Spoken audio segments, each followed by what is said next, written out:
Hey guys, welcome to my channel. I hope you're all doing very well. So I just watched Loki episode 4. Let's talk about it.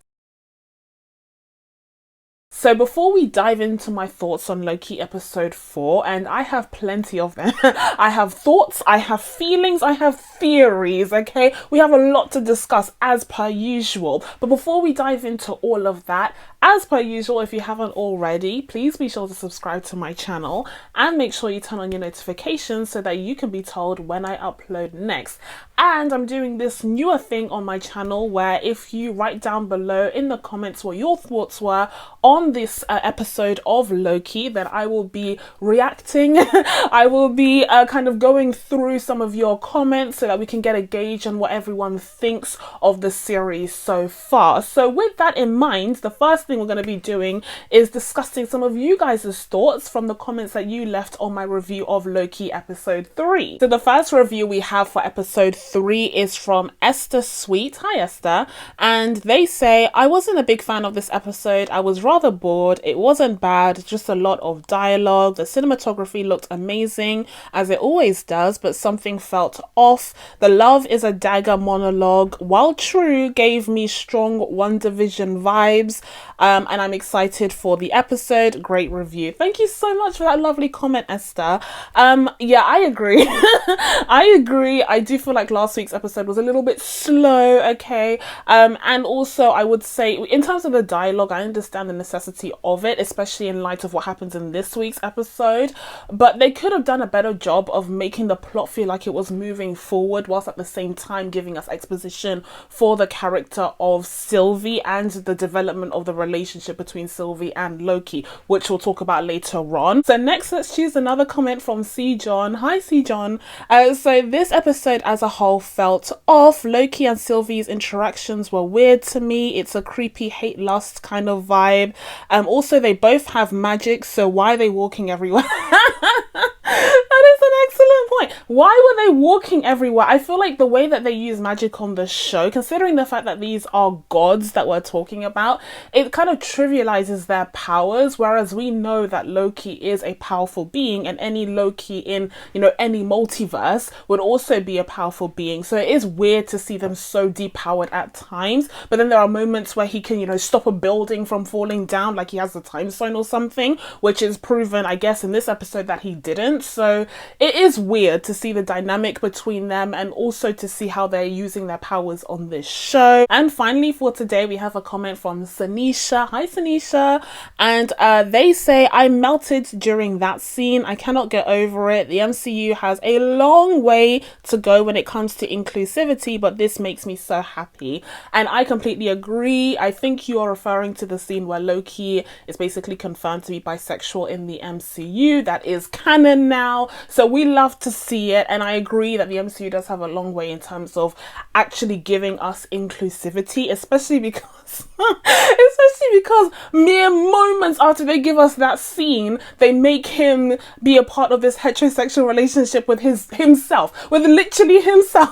But we'll talk about that later on. But thank you guys for commenting on my previous video on this series, and like I said, I will be reading out more comments, so drop your thoughts down below so that we can go through them in next week's review. But without further ado, let's dive into my thoughts on episode 4 of Loki. So this week's episode of Loki opens up with a flashback to Asgard, but it's not our version of Asgard, it's Sylvie's version of Asgard on her timeline. And here in this scene, she's this little girl who's playing in this fancy Asgardian room in the palace, and she's just playing with her toys that are obviously inspired by Norse myths, until she's rudely interrupted by the TVA. Rudely interrupted by a bunch of Minutemen who are seemingly being led by none other than Judge Renslayer, except she's not a judge at this point in time, she's just one of the Minutemen, which shows that she worked her way up.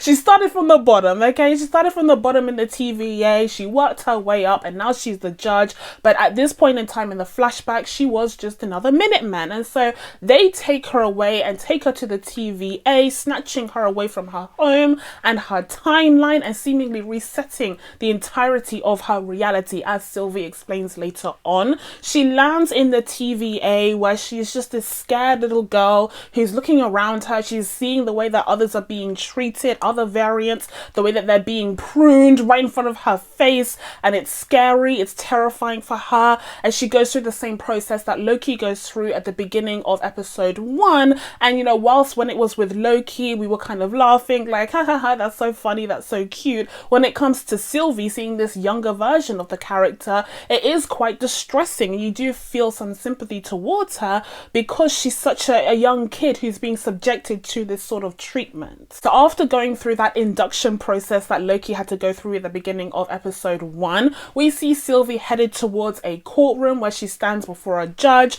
with Judge Renslayer holding her by the shoulder. You know, this is her charge, this was her mission. However, before the judge is even able to make any sort of verdict, Sylvie manages to bite Judge Renslayer. By the way, sorry, I keep referring to her as Judge Renslayer because her actual name is like Ravonna, but my initial kind of impulse is to call her Ravana, which is so much easier to say, at least in my accent, so I'd rather just call her Judge Renslayer. So anyway, Renslayer is bitten by the young Sylvie, who manages to escape with her tempad, and as Sylvie explains later on, she was running ever since. Like, she was on the run from the TVA, jumping from timeline to timeline, until she realized that the best way to hide herself would be in an apocalypse, and that's what Loki discovered in episode 2 of the show. Now, it was nice to see this backstory for the character of Sylvie in this opening scene. It's something that we could have predicted, it's something that we could have assumed when it comes to her character, but it was still nice to see it play out and to have those, you know, kind of emotional moments of seeing this little girl in this very scary environment. But at the same time, I will say, it looked a bit clownish. It looked a bit clownish, looked a bit goofy when Sylvie, this child, was able to bite Renslayer, snatch her tempad from her and escape. Like, I feel like Renslayer literally just let her go. Again, there's this thing of these, you know, doors, these portals being opened for ages and just allowing the characters to go through them whenever they need to in this very convenient way. We saw it with the character of Loki at the end of episode 2 when he managed to jump through that portal and running after Sylvie, and we see again with young Sylvie just kind of chilling there, the portal's just waiting for her, Renslayer's just waiting for her to go through it, like whatever. So after we get that opening credits with the Marvel theme that always brings a smile to my face, we then open up again at Lamentis 1, and that's the planet that we found ourselves in last week's episode for the first time, the purple planet. Okay, I did see a few comments in my review of last week's episode saying that either you liked the purple planet or you disliked it. I believe it was Lydia Moon who mentioned that she didn't like the purple planet cinematography. She thought that the CGI looked ugly. I can understand that. I can understand that perspective. I feel like at some points it looked beautiful, but there were some moments where it looked a bit murky. But it's here in this episode that we finally get that scene that everyone saw in the trailer and presumed that Sylvie was actually Natasha, but it turns out that of course it's Sylvie, this other version of Loki, and they're sitting there on that rock waiting for their demise whilst the planet around them is destroyed. It was a very poetic, very beautiful sequence, I have to say.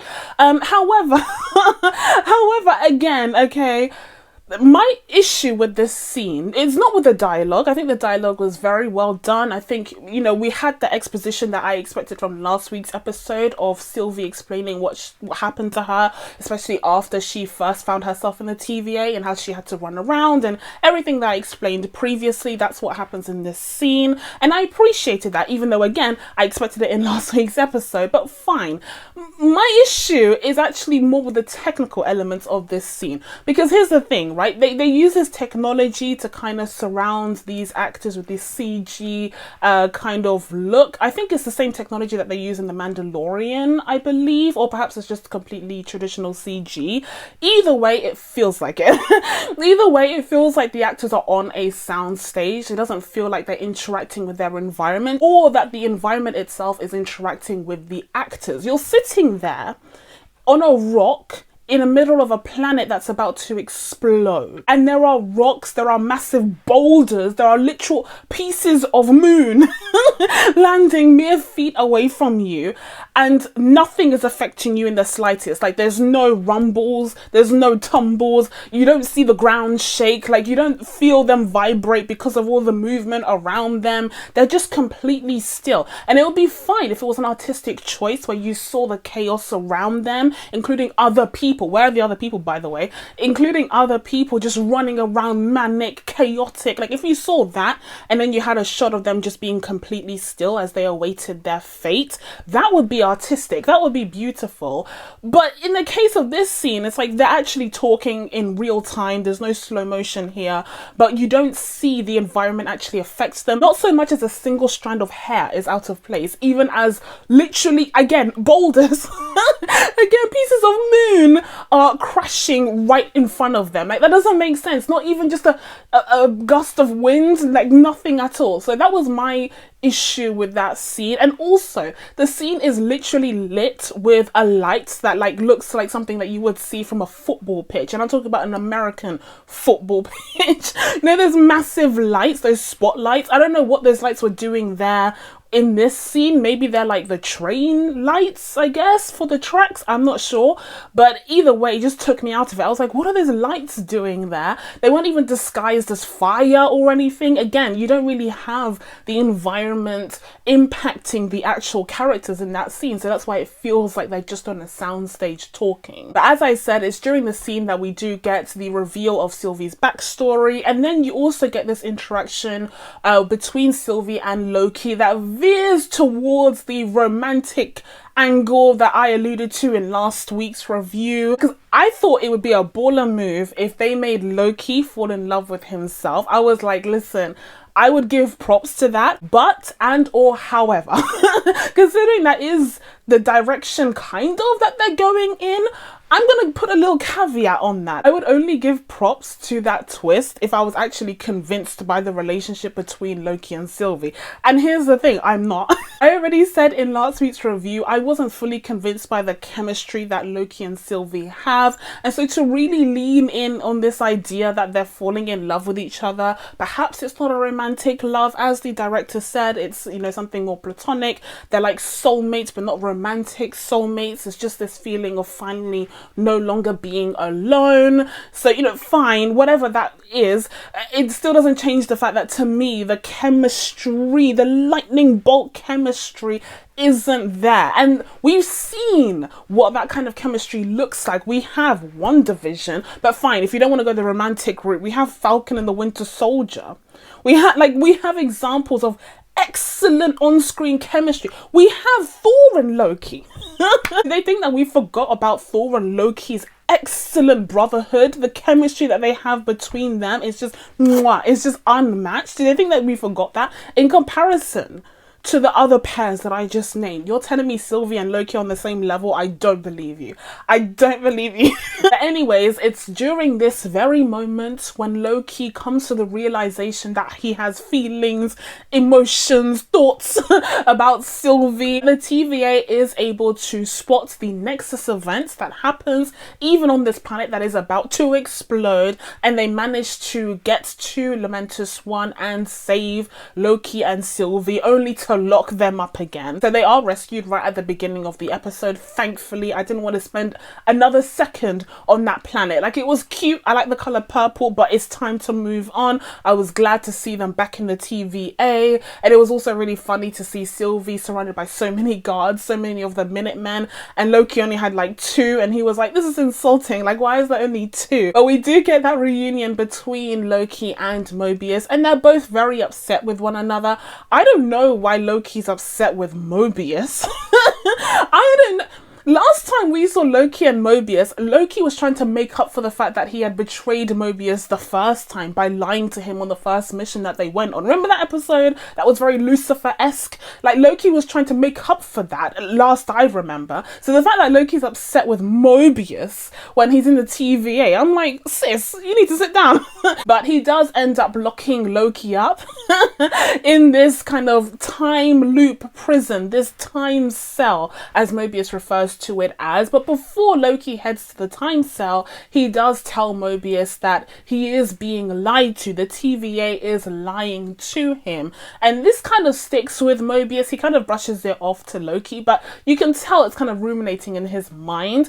But he has this interaction with Judge Renslayer later on. They have like several interactions throughout the episode that are just based in lies. Judge Renslayer is giving Loki a run for his money when it comes to the lies. When it comes to the lies that's coming out of her mouth. But in the first interaction between Mobius and Renslayer, Renslayer has just come out from a meeting with the timekeepers. We'll talk about it, okay? I told you so. We'll talk about it. But she just came out of a meeting with them, and she's just telling Mobius like, oh, the timekeepers are just so involved with this case. They're so invested in it. Like, they just want to see it get wrapped up. This was so embarrassing for me. Like, you betrayed me because you got so attached to Loki. Blah, blah, blah, blah. Lies. More lies. And then Mobius asks her, well, did they say anything about C20? Like, what happened to C20? That is the Minuteman that got taken by Sylvie initially in episode 2, and she was kind of enchanted by Sylvie in order to give up information about where the timekeepers were so that Sylvie could head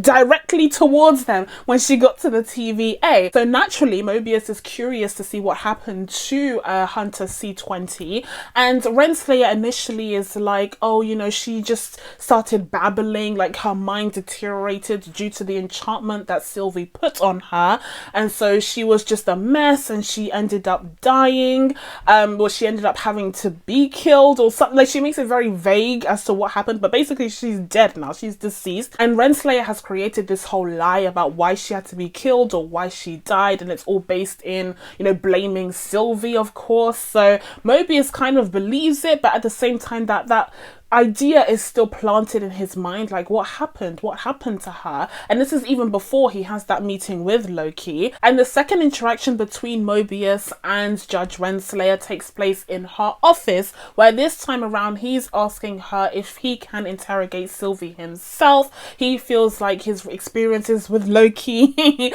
and also, you know, being able to tackle them both will get to them, and he'll be able to get further into the truth as to why the Nexus event happened on Lamentus 1. But Renslayer, of course, refuses to allow him access to Sylvie because she knows the second that he walks into that room, Sylvie's going to be spitting the truth. She's going to be telling it like it is. She's going to be like, you guys are all variants, okay? This is all a lie. The TVA has trapped you here. And so, you know, Renslayer is trying to avoid that, and that doesn't sit well with him. You know, that doesn't sit well with him. He's not buying all of the excuses that she gives him, rightfully so. And so we're starting to see Mobius have these kind of doubts planted in his mind and do his own investigation until that culminates to that other talk they have where Mobius manages to get a hold of Renslayer's tempad and discovers for himself that they are all variants due to the footage on her tempad showing her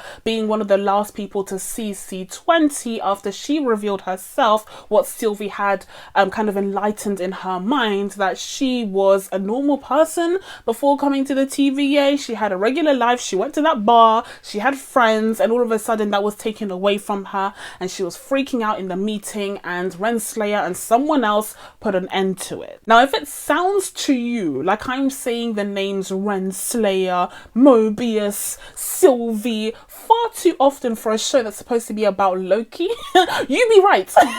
You be absolutely right. Loki is very much on the back burner in this week's episode, and really in the whole show. Let's discuss. Okay, so in this episode, he was thrown in a time cell, in a time loop situation, and the time loop itself is kind of this memory that he has of Lady Sif walking into the scene, okay, giving us a cameo, cute little cameo, yay, we love to see it. But she's angry, she's pissed at Loki because he cut her hair off. Now listen, I'm not overly familiar with Norse mythology or with Marvel comics. Okay, we already know that. However, I have stalked enough Tumblr MCU blogs to know that this story of Loki cutting off Sif's hair comes from something. I don't know if it's from Marvel comics or from actual Norse mythology, but I know that it's a thing. So that scene is a reference to something.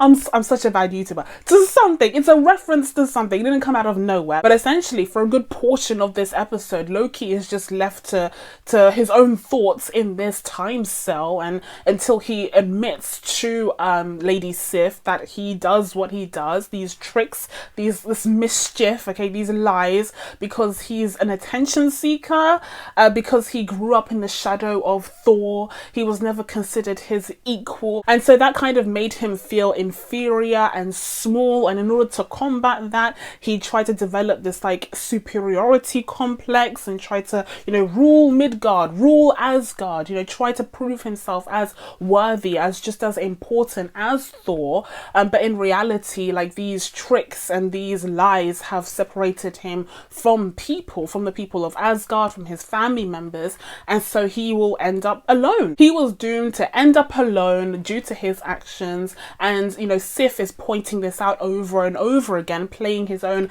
hell loop, another Lucifer reference, until Loki was forced to admit his narcissism. And, you know, it's interesting. Again, I do feel like he was kind of trapped in this kind of environment, and I think, you know, Tom Hiddleston was doing the actoring, but when does he not? Like, let's be real, he was doing the actoring in these moments to try and come to these conclusions for the character, but at the same time, I feel like we already covered this in the first episode, so I don't know why he was secluded to this little corner of the TVA. When Loki isn't stuck in this time cell, there are some other key moments for his character that are on display in this episode. First of all, of course, we have the interaction between Loki and MOBIUS that kind of reflects the interaction that they had in episode 1, and Loki even mentions that. He says that this is all starting to become quite repetitive. They're playing out a very similar scene to what we already saw in episode 1, but this time around MOBIUS has come to the conclusion, has come to the realization that Loki has feelings for Sylvie, and he kind of mocks him for it, quite cruelly, I might add, quite cruelly. You can tell that MOBIUS is at the end of his line, like he has had enough of Loki and his nonsense, especially because Loki tried to lie to him again, like literally saying so many lies, and Mobius broke through it, and I was able to see the look on his eyes when he told Loki that Sylvie had actually been pruned already. He could see how Loki reacted, and he was just over it. He went for the neck, he went for the throat. He was dragging Loki for filth. It was tough to watch, okay, but he'd had enough because of all the lies, and like I said, those lies and that mischief, it draws people away from Loki, and he ends up alone, and that's just an example of that. However, it is also during this interaction that Loki reveals to Mobius that everyone in the TVA is a variant, and again, initially Mobius is resistant to this information because he's been brainwashed so thoroughly. He just doesn't believe it, but again, that kind of inkling of doubt already existed, and so that's when we lead up to that scene where he has with Renslayer. They're celebrating the end of this variant case, and he manages to get a hold of her tempad, and you know what comes next. But in terms of what happens next for Loki, he does end up meeting Mobius once again. He was chucked back into the time cell, and Mobius gives him one more chance and says, listen, I'm going to take a leap of faith here and believe two Lokis, two Lokis that he has to trust. And so just as they're about to embark on this new mission where Mobius is on board, he understands that the TVA is a joke, is a lie, okay, it's brainwashing. Of course, Renslayer has to be there in the corridor with her pruning stick, okay, and with her Minutemen around her, and they end up pruning Mobius. And just before this moment, you of course have Mobius calling back to the conversation that he had with Renslayer in her office, where she asked him, if you could go anywhere in time, where would you go? And he says later on, just before he's pruned from existence, although we'll talk about that in a second, that if there's anywhere that he would go, it would be back to where he was before the TVA took him. Those were his final words as of yet, and then he was pruned from existence. Loki was heartbroken. Even Renslayer looked a little bit, you know, disappointed, a little bit upset about the fact that she had to do that, but she had to do what she had to do in her mind, no doubt. But here's the thing. When it comes to the pruning, I didn't feel anything when it came to Mobius being pruned. I don't know about you guys, okay? But I didn't for a second think that we were not going to see Mobius again. First of all, because I watched the mid-season trailer. and there was more footage of Owen Wilson. Like, we're only 4 episodes in, and I know that there's more footage of him, so, like, where is he? Like, do you know what I mean? Like, let's not waste time. Where is Mobius? I know you're hiding him somewhere. And secondly, another reason why I wasn't overly upset when I saw Mobius get pruned is because I don't think pruning actually means killing. Okay, work with me here. I don't think that when these characters get pruned, they just, like, cease to exist. I think they're dumped somewhere. And of course, that's pretty much confirmed by the end credit scene that we got at the end of this episode. But even before the end credit scene happened, I just want it noted for the record, okay, that I didn't think that pruning necessarily meant destroying a character, killing the character. And like I said, that's kind of confirmed by the end, where we saw Loki, after he was pruned, landing in some sort of dystopian version of New York, perhaps a version of New York that was bombed by the missile that the World Security Council commissioned before Nick Fury managed to, you know, stop that. So maybe that's what happened there, where it was bombed, and you see, you know, the Avengers Tower in the background, just kind of crooked, just kind of sad looking. Everything is grey cast. Loki wakes up like, what's going on? And then you have these figures who are alternative Lokis, which I'm really excited about. But we have Richard E. Grant's voice. Okay, he's the first person that we hear in this end credits scene. He's wearing some crazy costume from the comics, this OG Loki costume, pulling it off, I might add. Like, I'm mad respect. We also see Kid Loki, okay, which I'm surprised it's taken so long for us to see a version of Kid Loki, but here he is. Okay, I'm really excited to see what that character brings to this show. And then we also see this Black Man Loki, like that. That's the only way I can describe. So Black Man Loki is carrying this kind of makeshift hammer. Maybe it's like a version of Thor's hammer that he created himself, kind of like how John Walker from Falcon and the Winter Soldier tried to create his own, you know, Captain America shield. We all know how that went, so I'm interested to see what this hammer does. But then finally, the star of the show, truly, we have Crocodile Loki. Someone explain. Someone smarter than me, explain what Crocodile Loki is in the comments. Because I'm excited, interested, fascinated, disturbed, so many things. I am aware that there is a frog version of Thor in the comics, so maybe that's a reference to that. But Crocodile Loki, that's interesting. Now, before we move on to the final scene of the episode that takes place in the Timekeeper's domain, we do have that little interaction between Sylvie and Hunter B15, my girl, okay, with me, okay, love to see her on the show, but she's also been having her suspicions. What's interesting about this episode is that, you know, the Lokis, the liars, you know, the gods of mischief and lies, have been the ones who have been telling the truth throughout the entirety of the episode, and it's like Judge Renslayer and the TVA who have actually been the liars. So that's a really interesting dynamic that is explored throughout the episode. And another character who's on the other end of this is, of course, Hunter B15, who has that interaction with Sylvie. She takes her back to the kind of Roxcart supermarket where they were in episode 2, and she knows that in this place Sylvie will be able to use her magic to enchant her, but she takes the risk because when she was enchanted by Sylvie previously, she saw something, and you're led to believe that she had a very similar experience to Hunter C20 when Sylvie entered her mind and enchanted her, where Hunter B15 was able to get a glimpse of her previous life before she was taken by the TVA. And so that's kind of been niggling at her, and so she's able to kind of act on this occasion, and Sylvie is able to show her a glimpse of her previous life, to which she says, like, wow, I actually looked happy. And I'm so happy for her. I'm so happy that she saw herself be happy. I will say I wasn't very happy with this scene personally, because why on earth would you not show me what she saw? Why on like I think Wunmi Misaku was doing all of the acting to convey the emotion, to convey the weight of this revelation. But in reality, why couldn't we just get glimpses of the scenes that were taking place in her mind? Like, what we did it for Hunter C20, why not for Hunter B15, who's a bigger character? That makes no sense to me. And you can say like, oh, maybe the COVID situation, like maybe COVID screwed things up or whatever. We already know that it's done that for so many things, but it didn't need to be a whole scene with a whole new set or anything. Like, it could have just been close-ups of people's hands, like maybe she's touching, you know, her loved one's hand, her child's hand, maybe. It could have just been close-ups of people in a room. Like, it didn't need to be something grand. I just wanted to see something, give Wunmi something to work with here.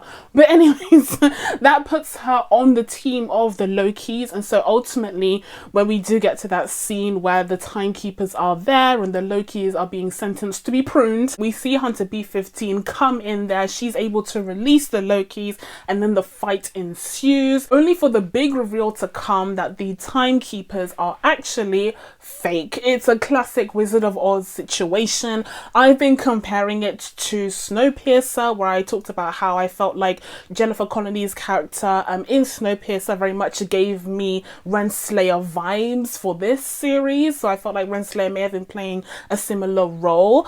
I don't know if she's the quote-unquote conductor of the TVA in this case, but maybe it's a case where she is very much, you know, in allegiance with whoever is the conductor. Maybe it's Kang, as a lot of people have been guessing. You know, maybe it is, or maybe it's another Loki, who knows. But either way, it is confirmed that the timekeepers are fake, and I was right. And that's the most important thing. I was right. I wasn't the only person to guess this, but I will still pat myself on the back for calling it from the very beginning. So overall, without a doubt, this episode did feel so much more consequential, so much more exciting than last week's episode. I understand now in hindsight why they decided to focus on the characters of Loki and Sylvie in last week's episode, but I don't feel like the chemistry was sizzling enough. I don't feel like the chemistry was just bubbling through in the way that it needed to be in order for us to be convinced by this affection that they have for one another. It's not really supposed to be a romance according to the director. You could have fooled me. But the thing is, when it comes to the MCU, there is no shortage of powerful pairings, okay? There is no shortage of characters that have immediate chemistry. And so when it's lacking, it's very visible. It's very palpable. I mean, you could just take a look at Loki and MOBIUS within the show itself. Like, they have so much more chemistry than Loki does with Sylvie. And I do unfortunately feel like a lot of that lands on Sophia Di Martino's performance, because I really am tired of the reluctant love interest angle. That's the problem. The problem is that it feels too one-sided when it becomes so antagonistic. Another point that I wanted to mention, this is a small one, okay, but I couldn't help but notice the mention of vampires. Yes. MOBIUS says that the TVA have dealt with Kree, they have dealt with Titans. Okay, imagine that. Imagine a Thanos walking through the TVA. That's crazy. That's bonkers. They have way too much power. Anyways, they've dealt with Kree, Titans, and vampires. Wonder what that could be in reference to.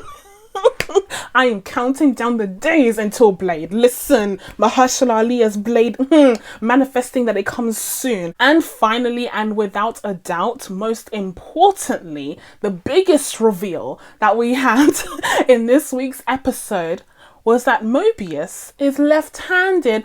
Oh, he was writing during that scene with Loki with his left hand. I was like, oh my god, left hand buddy. This I don't know my right and left. This hand, yes, I was so excited to see my fellow left-handed buddy. Okay, so MOBIUS has just become even more of an endearing character in my eyes. But that's it from me. Now that I told you guys my thoughts on Loki episode 4, it's time for you guys to let me know what you thought of this episode down in the comments below. Please be sure to subscribe to catch new videos coming up. Thank you guys so much for watching. I really appreciate it, and I will see you in the next one. Bye.